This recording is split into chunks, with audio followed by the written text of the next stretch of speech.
He tenido que cruzar muchos valles. He tenido que cruzar muchos desiertos.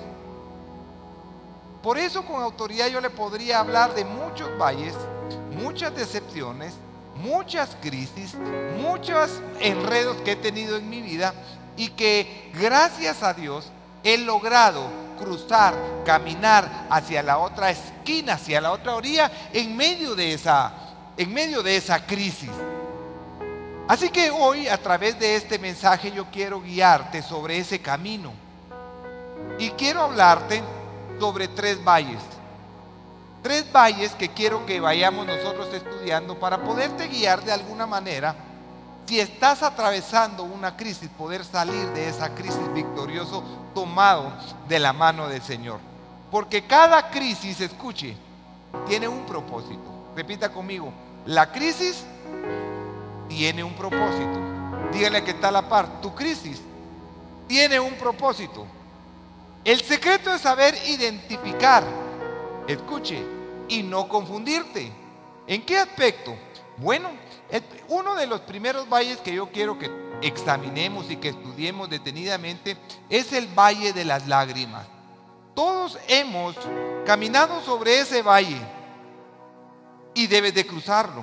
El segundo valle que vamos a analizar es el Valle de la Muerte. Y en ese valle Dios mismo quiere llevarte. El tercer valle y último que vamos a estudiar es el valle a causa de la unción. Porque vendrán ataques a causa de tu llamado. Vendrán ataques a causa de tu ministerio y la unción que Dios ha derramado en tu vida. Así que el número 1 que vamos a empezar a ver es el Valle de las Lágrimas. Este valle es el camino que tienes que atravesar en dolor. Si tienes tu Biblia ahí en la Nueva Versión Internacional, dice así en Salmos 84 y versículo número 4, dice así: dichoso, ponga atención por favor, dichoso el que habita en tu templo, pues siempre te está alabando. Dichoso el que tiene en ti tu fortaleza, que solo piensa en recorrer tus sendas. Ojo con el 6. Cuando pasa por el valle de las ¿qué? Lágrimas, lo convierte en una región de manantiales. También las lluvias tempranas cubren de bendición el valle. Míreme acá. Muchos de nosotros hemos tenido que atravesar estos valles cuando hemos perdido un ser querido, cuando hemos tenido a algún amigo, algún familiar que ha tenido un accidente automovilístico, y entonces viene la tristeza y empiezas a caminar en ese valle de lágrimas. Personas que de la noche a la mañana, escuche, han perdido a un hijo, que de la noche a la mañana han perdido su capital, que de la noche a la mañana han perdido una empresa, que de la noche a la mañana su matrimonio se rompió, o de la noche a la mañana algo cambió en sus vidas. Y nos encontramos en un episodio como el que dice las Escrituras. Y hoy, platicando con mi esposa, yo le decía: ¿qué entendés por dichoso? Es una alegría. ¿Cómo yo voy a alegrarme el caminar en el Valle de las Lágrimas y poder decir estoy alegre? Es muy difícil, ¿verdad? Pero dice: feliz aquel que puede atravesar el Valle de las Lágrimas y dolor. Porque si estás llorando, si estás pasando el Valle de las Lágrimas, es porque hay tristeza en tu corazón. Es porque algo ha ocurrido, algo ha cambiado, algo ha pasado en el entorno donde tú vives, ¿verdad? Y la Biblia nos dice: dichoso aquel que puede caminar el Valle de las Lágrimas con dolor, alegre y con gozo.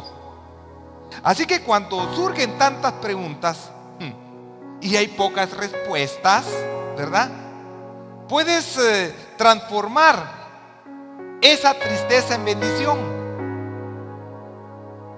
Porque muchas veces nos preguntamos: ¿dónde estaba Dios? en el momento de que mi hijo se ahogó en aquella piscina, ¿verdad? ¿Dónde estaban los milagros del Dios que nosotros creemos, verdad?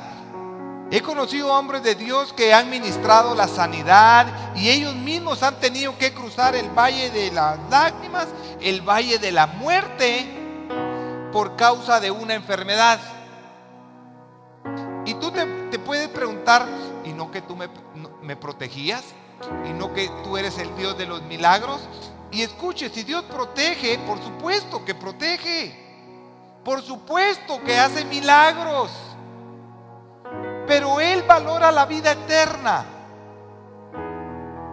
Independientemente de su soberanía, toma decisiones que nosotros no podemos entender o nos cuesta entender. Si creyéramos siempre que Dios sana, que Dios siempre hace milagros, que Dios siempre resucita, nunca tendríamos que oficiar un funeral. Nunca llegaríamos con palabras de lo siento. Todo fuera felicidad. Pero es necesario que todos caminemos ese valle. El valle de las lágrimas, el valle de las tristezas, ¿verdad? No habrían servicios de consolación. Y eso no significa necesariamente que a esas personas le faltó fe. O mucho más, pongámoslo más alto, que esa fue una maldición de la familia, por la cual tenemos que cargar, o porque te haya faltado la fe. El Señor dice que tendremos que atravesar valles de lágrimas y tendremos que transformarlos en manantiales de aguas, de bendición. Así que hay un hombre en una congregación que perdió a su hermano. Y me dice, ¿cómo yo puedo ir a la iglesia después de ver a mi hermano servir, después de ver a mi hermano que estaba metido en la iglesia, y de repente viene una fuerte enfermedad, y esa enfermedad lo termina matando? ¿Verdad? ¿Cómo puedo yo pensar que... Y hacemos esta pregunta, ¿por qué ocurre algo así cuando creemos en Dios? Ahora yo les digo a ustedes, cambiemos la pregunta y hagámosla así. ¿Cuántos han experimentado un milagro? ¿Cuántos han experimentado una sanidad? ¿Cuántos han experimentado algún milagro que por medio de una oración hayan recibido? Y seguramente cualquiera me podría levantar, sí, a causa de una oración. Fíjese que un familiar, un hermano, alguien que yo conozco, o usted propio, recibió un milagro por medio de una oración. Quiere decir que el Señor sigue haciendo milagros, ¿verdad? El Señor sigue transformando vidas. Y entonces en ocasiones hay valles de lágrimas que atravesar, no solo por enfermedad, sino que por un hijo que no es tan inteligente, que padece de un síndrome, y que tú estás caminando por mucho tiempo con ese hijo que le cuesta el aprendizaje, que le cuesta el entendimiento. No solamente vas a pasar el valle de lágrimas por una enfermedad o por una pérdida. Es posible que puedas pasar el valle de las lágrimas por tener un hijo que está sufriendo un síndrome y te duele, ¿verdad? Las mamás lloran cuando se dan cuenta que su hijo no es feliz y que se casó con la persona equivocada. No es por una enfermedad, pero también es el valle de lágrimas, ¿verdad? Una mamá llorando porque su hijo o su hija no es feliz. Lloramos cuando afrontamos un divorcio. También lloramos ahí. Hay lágrimas y hay dolor, ¿verdad? Entonces, el problema de todo esto es que las personas se queden viviendo en el valle de lágrimas y que no avanzan. Y quizá el caminar esa crisis era porque había un propósito que no entendemos o nos cuesta entender por qué sucedió. No sé si me están siguiendo hasta acá. Denle un fuerte aplauso al Señor entonces. Gloria al Señor. Entonces escuche lo que dice Salmos. ¿Cómo transformamos la tristeza en gozo? Porque eso es lo que nos está invitando y nos está haciendo el desafío. Así que Dios no solo es Dios de montaña, sino que Dios de valle. El Dios de los momentos más tristes, pero también es el Dios de los momentos más alegres. Hay una historia que está en Segunda Reyes 1:28, y en cierta ocasión alguien le dijo al rey de Israel, le dice estas palabras: Dios está contigo porque estás en los montes, pero si bajas al sitio más bajo, eso está lo lee en su casa, Primera Reyes 1:20 al 28, al sitio más bajo, Dios te abandonará. Pero Dios le declaró algo y le dijo: yo también te daré la victoria en los valles. Entonces tenemos un Dios que está en lo más alto, pero tenemos un Dios que está también en lo más bajo. Es el mismo que te da la alegría, es aquel mismo que también está contigo cuando tú tienes una tristeza, cuando tú tienes un dolor, cuando tú tienes una enfermedad. Y aunque estés atravesando un tiempo de lágrimas, anhelo que puedas encontrar el propósito por la cual estás viviendo esta crisis. Mi oración es que puedas entender lo que ahorita no estás entendiendo. A causa de esa crisis estás llorando. A causa de esa crisis no avanzas. A causa de esa crisis estás atado y no te deja avanzar. Sara, ¿recuerdan la historia de Sara? La esposa de Abraham no podía tener hijos. Pero de repente se aparece el Señor Jesucristo en forma de Melquisedec y le da una profecía y le dice: sabes, tu hija, tu esposa en el tiempo de la vida dará a luz y se llamará Isaac. La onomatopeya quiere decir que es una articulación o es un sonido que se hace un ruido. No es de que dijera risa, o sea, Isaac significa risa, eso es lo que dice la palabra, pero la onomatopeya es que ella tenía que reír mencionando el nombre de Isaac. Isaac. Algo así, para que usted me entienda, ¿verdad? Pero ese es un sonido que se hace a través de las articulaciones, dando a entender algo. Eso es la onomatopeya. Y entonces Dios le dijo: tú llamarás a tu hijo.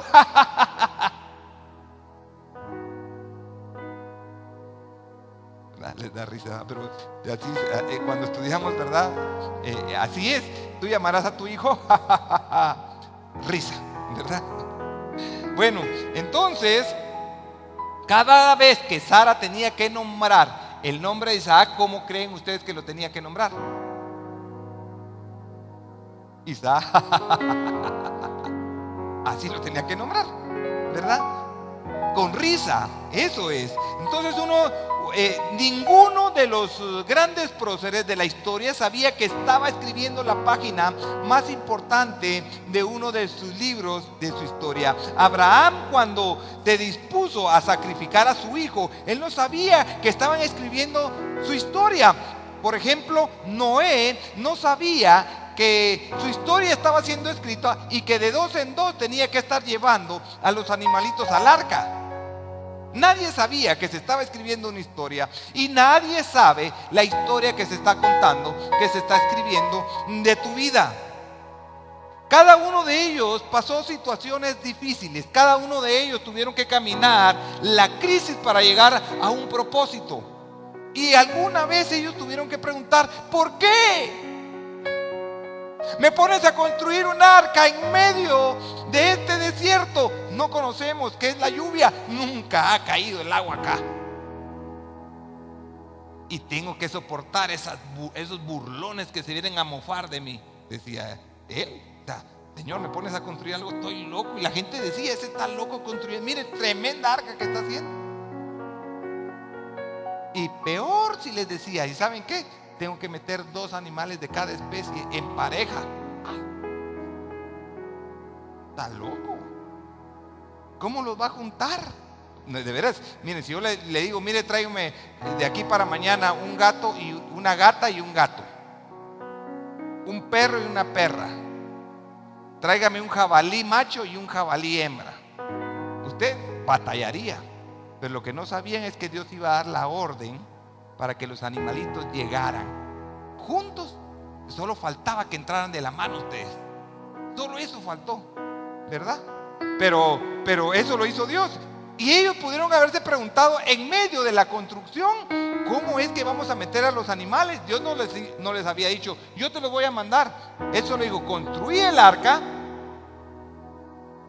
y la vas a llenar de animales. Yo creo que estaba difícil construir el arca, pero ya ir a buscar a los animales, ¿dónde? Yo imagino que la mujer le decía a Noé, mira, ¿y cómo vamos a hacer? Tenés lazos, ¿cómo los vamos a amarrar, jalar? ¿Cómo vamos a hacer con el león y el hipopótamo? Y el rinoceronte, mira ese gran cachón que tiene ahí. Este nos va a seguir. Había un hombre, un empresario, y este empresario no quería saber nada del evangelio y no iba a la iglesia. Y cada vez que la esposa iba a la iglesia, él se enojaba. Él no quería saber nada y a la mujer le reclamaba cada vez que iba a la iglesia.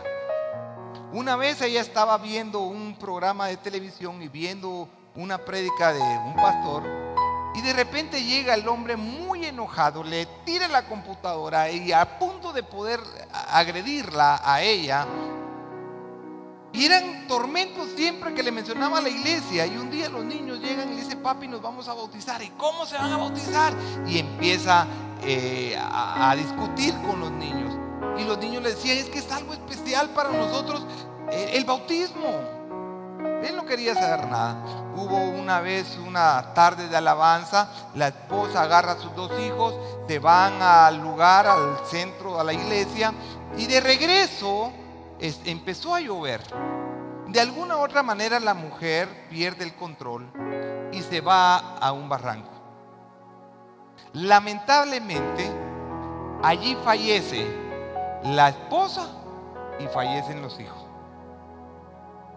Cuando el papá se entera, el esposo se entera de que su esposa y sus hijos habían muerto, se vuelve loco.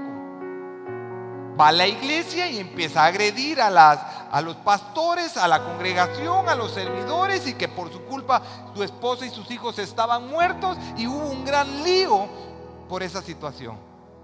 Este hombre tenía un mal genio, tenía un mal carácter, y cada vez que llegaba a su empresa llegaba maltratando, despidiendo a la gente. Nadie lo quería, ¿verdad? Y con esta situación peor. Resulta que un día este hombre empezó a enfermarse y se empezó a poner mal. Visita a un médico, llega al consultorio médico, y cuando el doctor le manda a hacer varios exámenes, resulta que había una mala noticia y le dice, señor, usted está grave, usted se va a morir, ya su enfermedad ha ocupado todo su cuerpo, usted tiene un cáncer.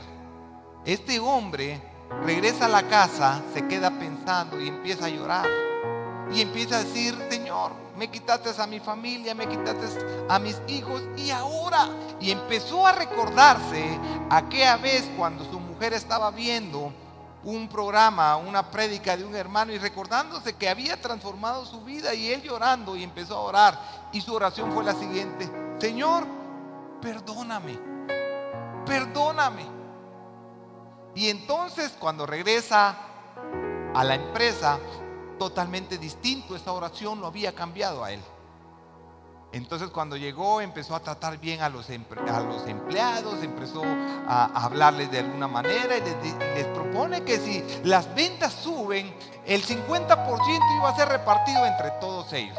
Cualquier persona que le dan un diagnóstico médico de que va a morir, lo primero que hace es quizá meterse en su cama, viene la depresión, ya no quiere saber nada. Pero este hombre había cambiado y la gente decía, ¿qué pasó? ¿Se va a morir y ahora se pone alegre? Y entonces este hombre empieza a relatar su historia. Llega donde el médico y le dijo, le voy a mandar a hacer otros exámenes. Le manda a hacer otros exámenes. Cuando llega con los exámenes le dijo, mire, usted se está tomando los medicamentos. Yo no he tomado nada. De todos modos, si me voy a morir, ¿para qué me voy a tomar los medicamentos? No, dígame la verdad, ¿usted está tomando algo? No. Mire, ¿sabe qué? Vamos a hacer algo. Usted va a consultar a otro médico. Y quiero estar yo seguro y tener otra opinión de otro doctor antes de que le diga a usted su dictamen. Entonces él va con otro médico, empieza a hacerse los exámenes y llega con el sobre, con una carta dirigida del otro doctor, y entonces le dicen: usted no tiene nada. Entonces el pastor le pregunta: pero, ¿y usted oró para que Dios lo sanara? No, yo no oré para que Dios me sanara. Yo solo le dije: Señor, perdóname por todo lo que le había ocasionado a mi esposa. Este hombre cambió totalmente y no había entendido el propósito de la crisis, del camino de los valles que él estaba viviendo. Y vuelvo y les digo a ustedes: ¿será que la crisis que estás pasando es por un propósito? ¿O has pensado de que Dios no escucha tus oraciones y que vienes arrastrando, saber qué maldición, todas las plagas de Egipto y saber cuántas más lepras vienes arrastrando, ¿verdad? Pero no, todo es un propósito. Entonces, el segundo valle que quiero anunciarte es el valle de la muerte. Ezequiel 37, capítulo 1. Vamos a leer hasta el 10, pero vamos a leer primero el 1. La mano del Señor vino sobre mí, y su espíritu me llevó y me colocó en medio de un valle que estaba lleno de huesos. Míreme acá. Hay un valle donde Dios mismo te va a llevar. Ahí tú no vas a tener que ir, porque el 1 dice que el Espíritu lo llevó y lo puso en un valle, lo colocó en medio de un valle. No es un desierto donde la vida cotidiana te va a llevar. No es un valle donde la misma enfermedad ocasionada te va a llevar. No, este valle es diferente. Es un valle que vas tomado de la mano del Señor. Es un valle al que Dios te lleva con un propósito definido. Cuando Dios quiere, te coloca en medio de un valle de muerte, como lo hizo con Ezequiel, ¿verdad? Pero había un propósito. Allí no vas porque te equivocaste, ahí vas porque Dios te quiere llevar. Ahí vas porque Él te toma de la mano y te dice: ¿sabes qué? Te voy a poner en medio de un valle de huesos secos. Te voy a poner en medio de lo que tus ojos están viendo. Todo está muerto. El negocio está muerto. Tus relaciones están muertas. Entonces, donde hay muerte, Dios sopla vida. ¿Qué es lo que hace Dios en medio del valle de los huesos secos? Sopla vida. Sopla vida en medio de esa deuda que tú creías que estaba perdida. Sopla vida en medio de aquella empresa donde tú tenías temor que te iban a despedir. Sopla vida en medio de aquella circunstancia donde estaba muerto. Y ahí estaba Ezequiel viendo todo. No hay nada. Oiga, no eran cadáveres, eran solamente huesos y secos en gran manera. Entonces el 2 dice así: me hizo pasarme entre ellos. Me hizo pasarme entre ellos y pude observar que había muchísimos huesos en el valle. ¿Cuántos huesos habían? Muchos. Huesos que estaban completamente ¿qué? Secos. Y entonces me dijo: hijo de hombre, ¿podrías revivir estos huesos? Y yo le contesté: Señor omnipotente, tú lo sabes. Míreme acá. Dios le preguntó, y eso te viene a preguntar a ti. Dios le preguntó: ¿crees tú que puedes revivir esos huesos muertos? Y es la misma pregunta que te viene a hacer el Señor. ¿Qué es lo que para ti está muerto? Y te dice, ¿crees que puedes revivir ese negocio que creíste que se iba a dar y ya no funcionó? ¿Puede hacer que se dé? Es la misma pregunta que le hizo al profeta Ezequiel. ¿Crees tú que puedes revivir aquello que tú ya no le apuntas nada, ya no le apuestas algo? Es la misma pregunta que Dios estaba haciéndole a él. Y la respuesta del profeta determinaría qué iba a ocurrir después. Ojo, la respuesta de él iba a determinar lo que iba a ocurrir en mi futuro. Porque me llevó a un lugar donde no había nada. Y donde no hay nada, ¿qué hay? Nada. Por supuesto que no hay nada. Entonces, cuando tú miras tu matrimonio deshecho, cuando dices que ya no hay más solución, el Espíritu Santo te agarra y te anima y te lleva y te dice, ¿sabes? Tu matrimonio está mal. Tu matrimonio es un valle de huesos secos y muertos. Y el Espíritu viene y te dice, ¿sabes qué? Te voy a animar y te voy a decir algo. Te llevo, vas a caminar conmigo hacia donde estamos y te voy a hacer la pregunta. ¿Crees tú que puedes revivir lo muerto? Cuando declaras, estoy totalmente endeudado, estoy tocando fondo, no tengo más salida, nunca podré salir de esta deuda, ya no puedo más. Tengo que preguntarte, ¿crees que tus finanzas pueden revivir?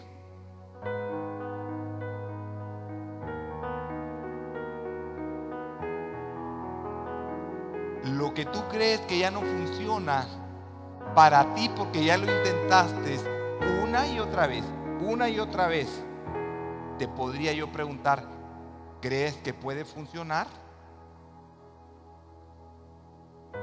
Señor, ¿qué? ¿Crees que puede funcionar?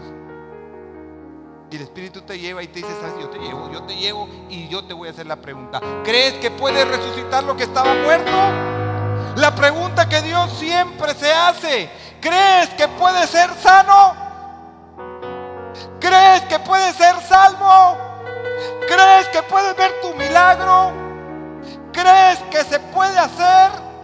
Es la pregunta que Dios siempre viene haciendo. ¿Y qué es lo que le decimos nosotros?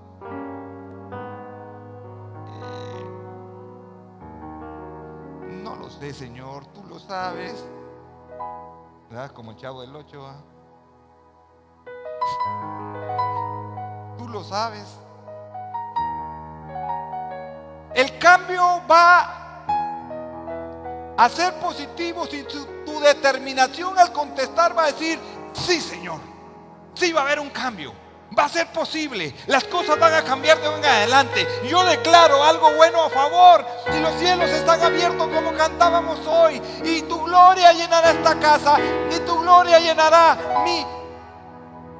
¿Cuántos creen que son iglesia? Te va a llenar. Te va a llenar de paz en medio de esa situación difícil. Te va a dar oportunidades de salir. Te va a dar creatividad. Entonces, ¿crees que puedes ser sano? ¿Cuántos están enfermos? ¿O cuántos están pasando una situación difícil? ¿Crees que puedes salir de eso? Sigamos con el número 6. Entonces me dijo, profetiza. Profetiza sobre eso muerto. Mírenme acá. ¿Cuántos le van a hablar a algo muerto? Parece de locos. Pero él está diciendo, profetiza, háblale, dile. Algo le tienes que decir. Si algo está muerto, lo primero que tienes que pensar es que le tienes que dar vida. Y volviendo, dice, entonces me dijo, profetiza sobre estos huesos y diles, huesos secos, escuchen la palabra del Señor. Así dice el Señor omnipotente a estos huesos: yo les daré aliento de vida y ustedes volverán a vivir. Les pondré tendones, haré que les salga carne y los cubriré de piel. Les daré aliento de vida y así vivirán. Entonces sabrán que yo soy el Señor. ¿Cuántos le dan un fuerte aplauso? Pero déselo fuerte.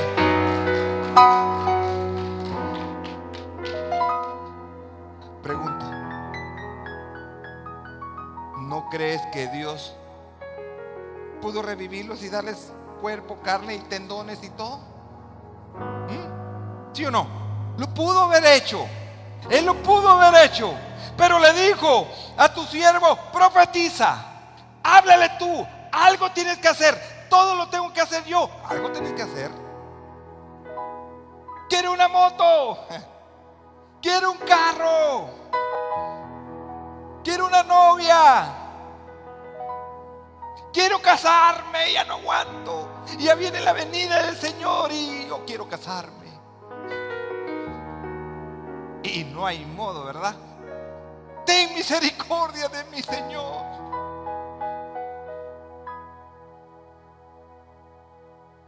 Pero Él le dijo: tienes que hablar a eso muerto. Tienes que darle vida a eso muerto. Por eso te coloqué donde estabas. Pregunto: ¿la crisis tiene un propósito? Tiene un propósito, por supuesto. El valle de la muerte, donde todo está muerto, te dice: te voy a llevar ahí, pero te vas a dar cuenta que ahí van a cambiar todas las cosas. Y tú vas a hacer algo y vas a profetizar sobre esos huesos y verás que yo soy el Señor. Yo soy el Señor al que tú sirves, al que tú amas, al que tú adoras. Eso es lo que Él quiere. Ezequiel 9. Entonces el Señor me dijo: profetiza, hijo de hombre, conjura al aliento de vida y dile: esto ordena el Señor omnipotente. Ven de los cuatro vientos y dales vida a estos huesos muertos para que revivan. Yo profeticé tal como el Señor me lo había ordenado, y el aliento de vida entró en ellos, y entonces los huesos revivieron y se pusieron de pie. Era un ejército numeroso. Ojo, mírame acá. Has dejado morir el sueño que Dios te ha dado. Has enterrado y tienes un sepulcro en lugar de una visión. ¿Qué ha pasado con tu sueño? ¿Qué has hecho con lo que Dios ha depositado? Podría venir Él y te podría decir: has sido fiel en lo poco, en lo mucho te pondré. Tu matrimonio ya no tiene vida. Dios te dice: te llevé a esta crisis. Te llevé a esta crisis para que entendieras el propósito que yo tenía para tu vida. Yo te llevé a esta crisis para probarte que yo estaba en medio de esa situación.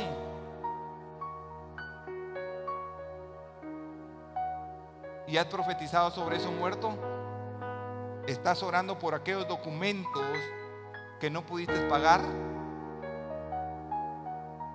¿La carta del banco que te quiere quitar la casa? Ve a la empresa, ve a la puerta de la empresa que quizá va a cerrar y profetiza sobre esa empresa para que Dios le dé vida. Es ilógico orar y decir: Señor, voy a profetizar sobre esta billetera. ¿Cuántos lo han hecho? Casi nadie lo hace. Yo creo que da como vergüencita, ¿verdad? Decirle: Señor, por favor, llénala. Tenemos que orar y profetizar sobre aquellas puertas que se han cerrado para que Dios también las abra. Y el último valle, y con esto voy terminando, es el valle a causa de la unción. Leamos 2 Samuel capítulo 5, versículo 17. Y dice así: al enterarse los filisteos, póngale atención por favor. ¿Quiénes se enteraron? Los filisteos. de que David había sido ungido rey de Israel, tuvieron todos ellos contra él. Pero David lo supo de antemano y bajó a la fortaleza. Los filisteos habían avanzado y desplegado sus fuerzas en el valle Refayín, el valle de la unción. Así que David consultó al Señor: ¿debo atacar a los filisteos? ¿Los entregarás en mi poder? Atácalos, respondió el Señor. Te aseguro que te los entregaré. Pero al enterarse David que había sido ungido, ellos, los filisteos, se habían enterado que David estaba ungido, tuvieron temor. Y a causa de la unción que se le había otorgado a David para preceder un reino, dijeron: tenemos que matar al ungido. El ministerio de la música, el ministerio es atacado. A causa que la unción viene, empiezan los ataques. ¿Cómo así, pastor? Cuando los filisteos se enteraron que David había sido ungido, se fueron en contra de él.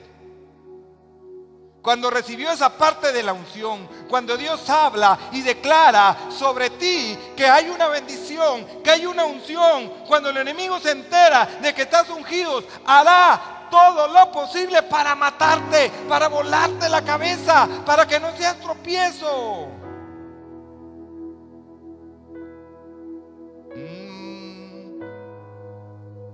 Sí. ¿Te recuerdan cuando Moisés, Dios lo predestinó para liberar al pueblo? ¿Qué hizo el faraón? A causa de la unción, que un hombre iba a ser un libertador, manda a matar a todos los niños. ¿Se recuerdan?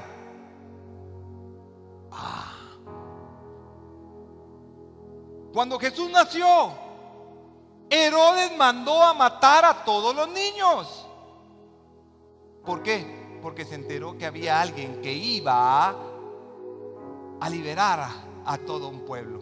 Eso me deja pensar que cuando hay unción, el diablo no ha cambiado su forma de pensar. Cuando hay unción, el diablo dice: los voy a matar porque este hombre o esta mujer se van a levantar, y por eso muchas leyes hay de aborto. ¿Cómo así? ¿Qué tiene que ver el aborto con esto? Porque cuando se autoriza el aborto es como si los reyes del Antiguo Testamento estaban matando a todos los niños por el posible libertador, por el posible pastor, por el posible adorador, por el posible evangelista, o si fuera mujer, por aquella pastora, por aquella profeta. Y dice: no, yo ahorita les corto la cabeza. ¿A causa de qué se levanta en ti esto? A causa de una unción de tu ministerio. Todos tenemos un ministerio. Una persona que es ungido delante de Dios va a tener ataques. Nadie quiere tener ataques, pero todos quieren tener la unción. Si querés tener la unción, prepárate, porque van a venir los ataques y te van a querer mochar la cabeza y te van a espelucar, ¿verdad? Así es. Entonces, en síntesis, el valle de las lágrimas todos los pasamos. El valle de los huesos secos, Dios te lleva de la mano y te pone en medio de los huesos secos para que tú profetices y le des vida a aquello que está muerto. ¿Sí? Y el valle, a causa de la unción, vas a ser perseguido, como le pasó al rey David. Yo hoy quiero orar por ti. Quiero que te pongas de pie. Sabemos que este mensaje ha sido de bendición para ti. Quisiéramos conocerte. Puedes escribir las peticiones en WhatsApp en el número que ha estado apareciendo aquí en pantalla. Así que esperamos tus peticiones y sabemos que Dios hará tremendas cosas en tu vida.